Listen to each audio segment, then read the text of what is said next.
Hey everyone, I hope you're well. This is CoinsKid. Just going to XRP. Once again, thank you for support. Okay, we got a CoinsKid crew. So on the micro greed, yesterday was a nice little buy signal on XRP. I was thinking it's trading around about, what is that? Let's take a quick zoom in on the hourly time frames. About this time yesterday, I was looking at the trade with yourselves. We were down there off this bullish divergence on the 4 hourly, wasn't it? You know, creating this. Basically, you've got an high low as well in the RSI in the 1 hour. I wasn't looking at the 1 hour with you, but you know, basically what we've got is a lower low in the index just there, and then a higher low in the RSI just there. So that's called a bullish divergence. Okay, whenever you see the divergence between the RSI and the index, always use your candle bodies as well. I see the mistake of people using the wicks. You never use the wicks. It's the candle bodies where open and closed, and you can clearly see there's a divergence between the price, the closing just there, and the closing just there, where you created lower lows in the index and you've created high lows in the RSI. So that's led to that nice little move, and this is something we was looking at yesterday. I was looking mostly on the 4 hourly time frame. Again, you've got a low there, high low, low, lower low, and equal on the hourly time frame as well. So the micro time frame is pushing into the macro.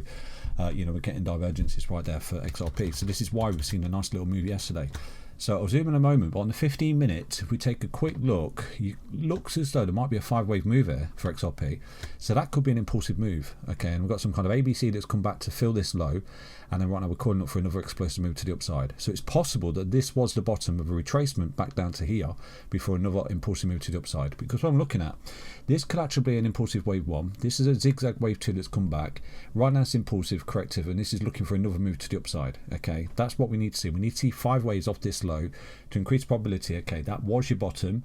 This was an absolute golden opportunity, and right now you're impulsive, corrective, looking for another impulsive move to the upside, another corrective move, an impulsive move, and you've got some kind of 5-wave move, possibly leading diagonal from this low that looks something like this for XRP, where it comes up like this, boom, boom, boom, 5-wave move. Everyone wants to get a Super Bowl, and then it has another big rug pull to come back down to this low here before creating a big sideways reversal pattern on the daily time frame with accompanied bullish divergence. Let me show you what I'm looking at right now.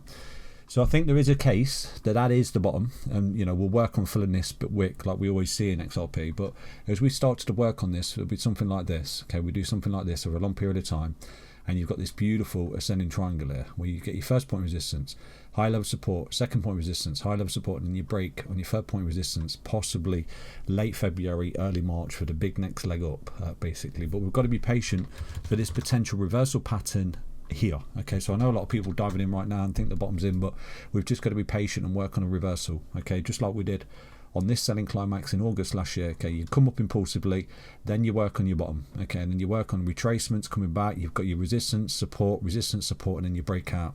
And this is what we want to see from this time frame here on this wick low. I think we'll come back to this. I think we'll fill it. I think it'll get a little bit boring, and then at some point, if we can maintain that level of support as your low, then boom, we get out of there. Now if we fail to do that, then I think, you know, putting some bids on that God candle breakout just there, we got a resistance and there, I think that would be a good idea. Roughly $1.63.25 on this particular chart, and that could indicate, okay, we've got some kind of 1 into a 2 into a 3 into a 4 into a 5, a final flush down. Everyone thinks we've entered a bear market, but it's just a big macro ABC zigzag, expanding flat correction before another impulsive move to the upside. So again, I just think we've got to be patient here. We've got to, you know, work on this bottom, work on this low. I know a lot of people say we're going to do this immediately. It is possible. I don't usually see it, to be honest with you, but I do think XRP is one of the most bullish charts in crypto aside from Fartboy.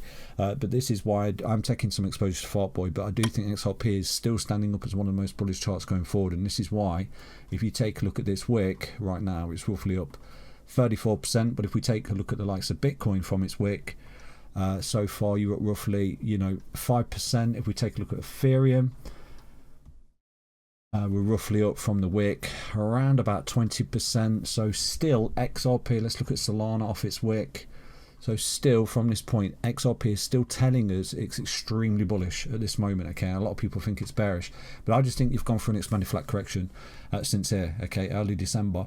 I think this is an A, B, C, or zigzag, whatever. And I think that this here, this leg to the downside, is actually just a correction, a retracement. It's a C wave of that correction. It's not necessarily the beginning of a bear market, which is what a lot of analysts think. And I think once we work out this structural bottom down here for XRP, it's going to get choppy, it's going to get messy, it's going to get horrible. It's the way it usually is years with these bottoms being formed, but once it, you know, it breaks out, it will be absolutely glorious. And we're looking at, you know, all-time highs there for XRP and a continuation right here. So that's my theory. You know, I don't see anything to invalidate at the moment. I just think we're working on this correction, potential bottom here, come up, come down, sideways, boring, chip, chop, sideways, shakes a lot of people out. But I will always look for trades, you know, going forward and backwards on the daily time frame with you. And yesterday there was a nice little 4-hourly bullish divergence that played out, and we've seen a nice little uptick into the 20, retracing that. So if we start to go again, we should see another little move here for XRP leading into the week, and then obviously another pullback and so on and so forth. And we'll just keep working on this structural bottom over the next couple of weeks before, you know, we're building up confidence. Okay, we're creating beautiful high-low structure off this wick, and at that point we'll build some real big long positions confidently, you know, for the big move to the upside. But at the minute I'm just micro trading, in and out, spot trading on XRP going forward. Now, is there any other indicator that I've created for the CoinsKid crew that's a guide to, okay, this bull market's not necessarily over? Well, there is. For anyone paying attention, it's called the CKR. Let me show you that right now, okay? So the CKR is pushing at 71. It did peak around about 78, I think it was, up here. Okay, so one thing I'm looking for in this bull market is for the CKR to get really extended into this zone here. You know, plus 99 would be absolutely amazing. This is pretty much where it topped there in April and May of 2021, and then in that cycle there, it got really overextended in 2017, sorry, 2013 as well. So we're looking for the CKR to get really dark red and overextended. Again, it is just pure data driven. It's not emotion driven.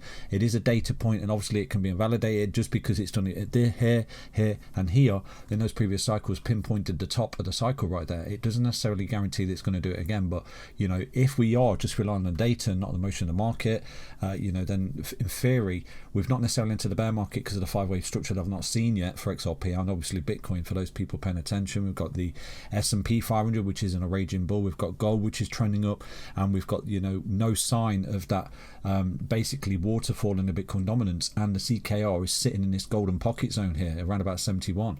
So, you know, in time, when we look at this CKR as a data point for the top, it lines up with being overextended, dark red, you know, 99, amazing. I'll be relaying that to you, and I hope we get there. And obviously I'm looking for the invalidation, and this is why I do still remain bullish given the data that I'm looking at. Okay, so if you are looking for regular updates on XRP in real time, because obviously sometimes I struggle to get to the PC and make updates for yourselves, but if you are looking for real-time updates, there are plenty of updates in the Discord right there. There's a beautiful section called XRPTA, and obviously altcoins, Ethereum, Bitcoin, so on and so forth, and top 10 TA.